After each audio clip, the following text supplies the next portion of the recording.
Hi, Lynda Kenny here. Today I want to talk to you about packing. If you're someone who likes travelling, maybe one of the things you hate doing is actually packing your suitcase. So in today's video, I wanted to ask you, are you someone who likes to travel, and are you someone who would like some packing tips to help you out?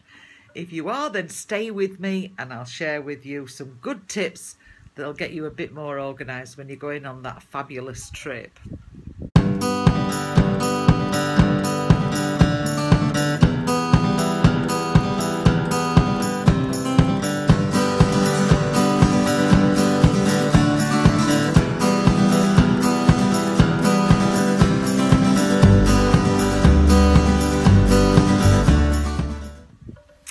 Welcome back. So here's a few packing tips to help you out today when you're going on a business trip, when you're going on a holiday, whatever you're doing, these tips will help you. So first of all, take things that you don't really need, that don't need much ironing, don't need much maintenance, they don't crease too much. And you might be able to use that same garment a couple of times actually, which will cut down on how much you put in your suitcase. I mean, if they really are low maintenance and they don't need much ironing, then you can actually rinse them out and wear them again, get them dried overnight in the bathroom while you're in bed. My husband would laugh at this. I haven't done too much of this, but my husband does this all of the time whenever we go away. And our bathroom in a hotel room can often see things hanging around drying. So it does help, and his bag is always lighter than mine. So the next tip is don't pack it, buy it. And I'm referring here to things that you can pick up when you get to your destination. Let's look at toiletries, for instance, looking at shampoos, bath gels, hair stuff.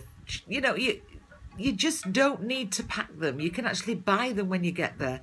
And the great thing is it will reduce the weight of your bag.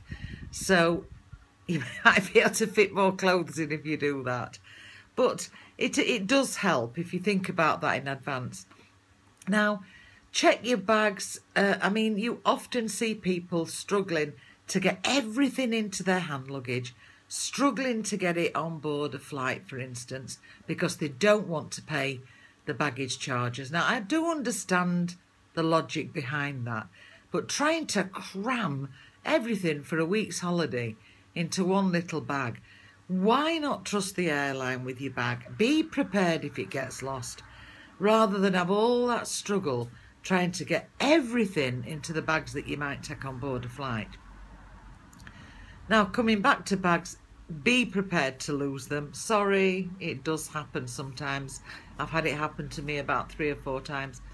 So, just in case you do pack a small little carry-on with a few important items like a spare t-shirt, some underwear, that kind of thing, so that if your bags do get lost, you've at least got something to tide you over while they get delivered to you. Now, be smart and think ahead about where you're actually travelling to and what you'll actually need when you get there. So read as much as you can about the destination. For instance, if you're going somewhere really, really hot, then you're not going to need coats and cardigans and jumpers and boots. So the more you know about the destination that you're travelling to, the better informed you'll be about what you really need to take with you. And those kind of preparations that I've given you today will make travel a bit more fun, a bit more exciting. And actually, you'll get into the habit of doing it so much that the next trip you take, it'll be an absolute breeze to pack your case. Believe me, I've been travelling for years and I can actually pack within 2 or 3 hours before I go, whereas I know some people will get the case out a week before. My husband does it all the time. But if you're really planned and organised, know exactly what you're taking, it cuts all that work out. So happy travels. Visit me at my blog at lyndakonline.com. You'll see that underneath me talking to you now. And come over there and have a look, because I've actually attached a blog post to this video today. And it's called Baby Boomers Travelling, but it actually applies to anybody of any age who travels and wants a few tips on how to travel and enjoy it more. So that's me for now, and I'll see you in another video.